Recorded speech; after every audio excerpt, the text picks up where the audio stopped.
All right, so it's time to start squatting. Very exciting. We've been working so hard on core bracing and understanding how the shoulders move and understanding how the hip, ankle, knee, and foot are supposed to be positioned. So now we're going to put that together with a bodyweight squat with a counterweight, and we're going to perform it to a medicine ball. The point of the medicine ball is to make sure we're getting deep enough and not too deep. All right, if you can't quite get to the medicine ball, that's okay. We're going to be working on improving your mobility, improving your range of motion so that you can get to that depth. You might be 6'7", and getting down to that ball, it's not so easy. So we'll work on range of motion. For this movement, we're going to take off the shoes. Why?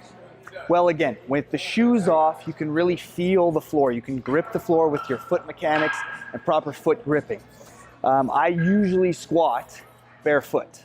I usually deadlift barefoot. Do I do it with nothing on? No, but I wear a special Vibram toe shoe that allows me to grip and feel the floor and apply proper foot mechanics rather than wearing a shoe, which is like a mitt, which kind of puts everything together and you can't really effectively work your foot properly. Whereas with the toe shoe, boom, everything's spread out and solid. Okay, so for this bodyweight squat, I recommend grabbing a 10-pound plate, maybe a 5-pound plate, or a very light kettlebell, and holding it in front of your chest. I want you to set up the feet so that they're right around shoulder width. And when squatting, we haven't really talked about this, but when you squat, you're allowed to have a slight toe flare. You don't have to be dead straight with your feet. But I also don't want your feet turned out a lot. Okay, here's the science behind that.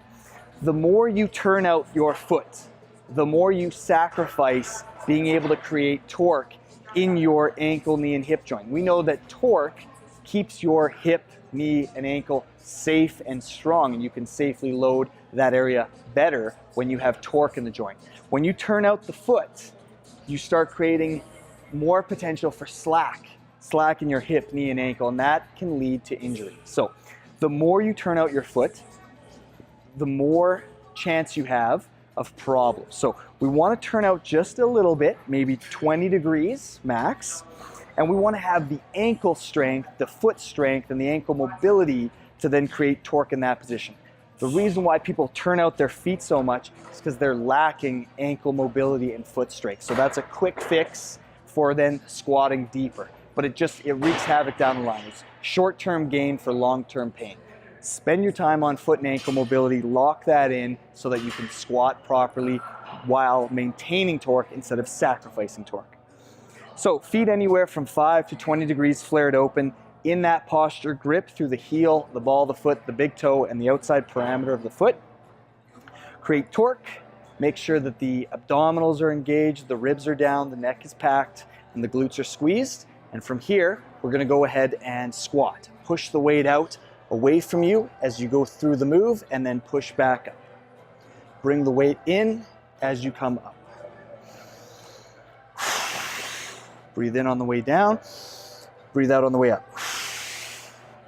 Here it is from the side.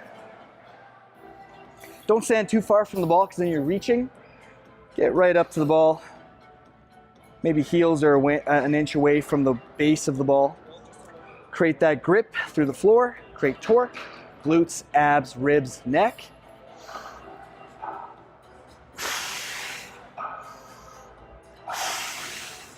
Don't spinal fault by arching your back on the way down. Don't spinal fault by rounding your back on the way down. Don't spinal fault by arching your neck on the way down or tucking down. Lock this in. That doesn't move. Good cue. Instead of pushing your butt back, lock everything in and then push your hamstrings back. That'll help you hinge rather than arch. Okay, so lock it in. Push your hamstrings back as you push the weight forward, and then push through the quads on the way up while your glutes and abs stay braced. Prevent the spine from moving while you perform this move while the feet are engaged. I know it's a lot to think about right now. You get it all locked in this first month of corrective training, or wherever we've put this move in your program. You lock that in and you won't have to think about it so much 6 months from now. 6 months is a long time, just trust me.